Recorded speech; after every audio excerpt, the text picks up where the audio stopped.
Katanya jangan posting kalau lagi ibadah, lagi sedekah, lagi umroh, nanti jatuhnya jadi ria.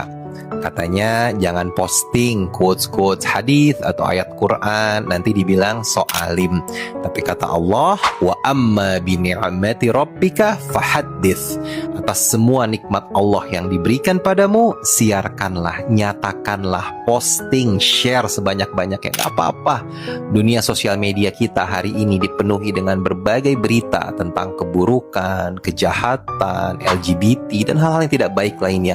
Maka timpalah itu dengan berbagai berita, postingan tentang kebaikan. Tapi nanti jadi ria. Semua tergantung niatnya. Kalaupun postingan itu ada sedikit niat yang belum lurus, pelan-pelan dibenerin.